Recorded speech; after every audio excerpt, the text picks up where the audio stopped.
ஓம் நமச்சிவாய். வாழ்க மலவுடன். கம்பங்குடி டிவி நேயர்களுக்கும் நல்வாழ்த்துக்கள். 2020 புத்தாண்டில் ஒவ்வொரு ராசிக்கும் எப்படிப்பட்ட பலன்கள் இருக்கும் என்று பார்த்து வருகிறோம். இன்று மீனராசிக்கு எப்படிப்பட்ட பலன்கள் இருக்கும் என்று பார்ப்போம். நியாயத்து பக்கம் நிற்பவர் மீனராசிக்காரர்கள்.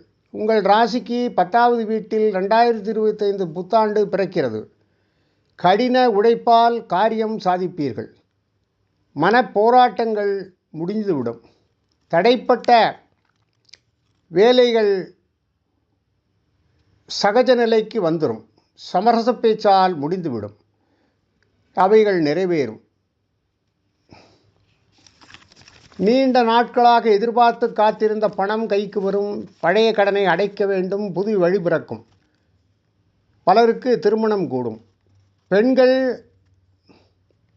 செவ்வாய் 5ஆம் வீட்டில் அமர்ந்திருக்கும் நேரத்தில் இந்த ஆண்டு பிறப்பதால் கர்ப்பிணி பெண்கள் கவனமாக செயல்பட வேண்டும். குழந்தைகள் வளர்ச்சியை அவ்வப்போது பரிசோதித்துக் கொள்வது நல்லது. யாரையும் விமர்சிக்கக்கூடாது. உடன் பிறந்தவர்களால் வீல் அலைச்சலும் செலவுகளும் இருக்கும். சகோதரியின் கல்யாணத்துக்கு போராடி முடிப்பீர்கள். பூர்வீக சொத்து பிரச்சனையை முடிந்தவரை பேசி தீர்ப்பது நல்லது.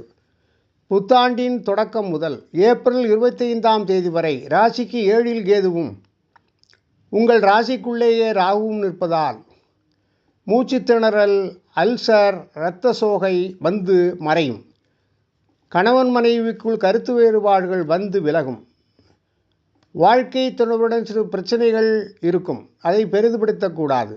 முன் கோபத்தை தவிர்க்க பார்க்க வேண்டும்.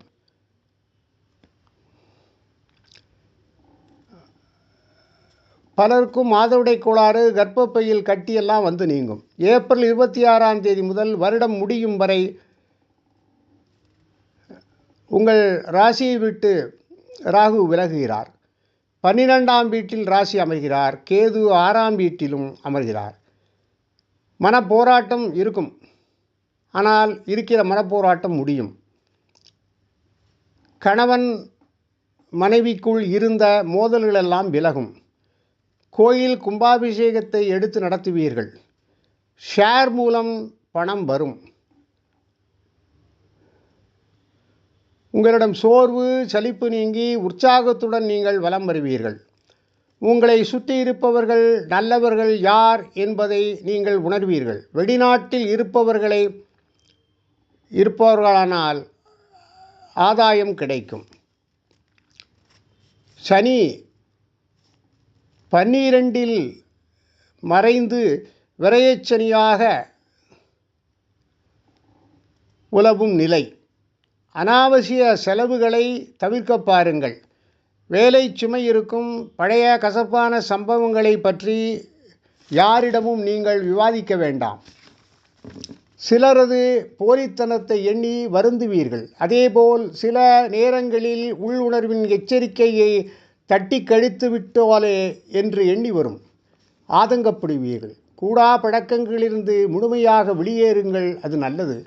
ஆண்டின் தொடக்கம் முதல் மே 10ஆம் தேதி வரை குரு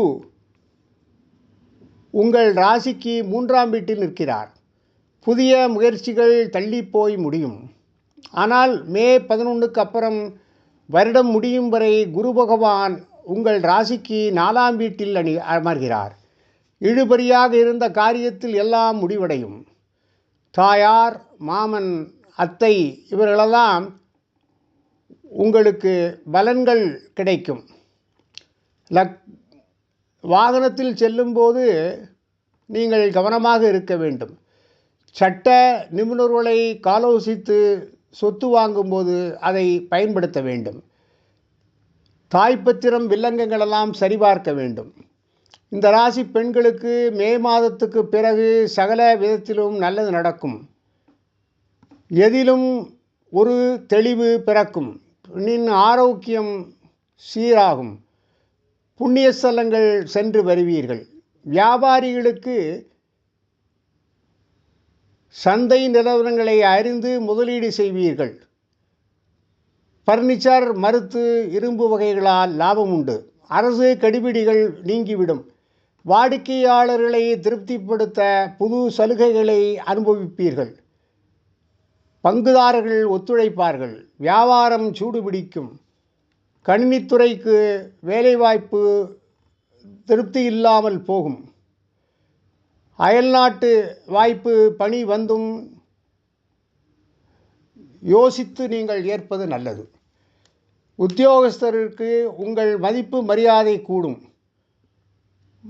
பழைய பிரச்சனைகளெல்லாம் கிளறிவிட்டு சிலர் வேடிக்கை பார்ப்பார்கள். அதற்கெல்லாம் முடிவு கட்டுவீர்கள்.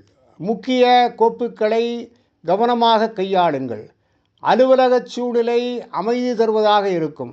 பதவி உயர்வை எதிர்பார்க்கலாம். மொத்தத்தில் இந்த புத்தாண்டு சிற்சில போராட்டங்களை தந்தாலும் உங்களின் மதிப்பை உயர்த்துவதாகவும் அந்தஸ்தை பெற்றுத்தருவதாகவும் அமையும். மீனராசி நேயர்கள் இந்த ஆண்டு முழுவதும் குரு பகவானையும் சனி பகவானையும் வழிபட வேண்டும். வியாழக்கிழமை தோறும் குரு பகவானுக்கு எலுமிச்சம்பழத்தை சமர்ப்பித்து வழிபாடு செய்ய வேண்டும். பிறகு சனிக்கிழமை தோறும் நீங்கள் சிவபெருமான் கோயிலுக்கு சென்று வழிபட்டு வர வேண்டும். வில்வம் வாங்கி கொடுங்கள். ஒருவருக்கு அன்னதானம் கொடுங்கள். நீங்கள் எல்லா வளமும் பெற்று பெருவாழ்வு வாழ்வீர்கள். வாழ்க வளமுடன். ஓம் நமச்சிவாய.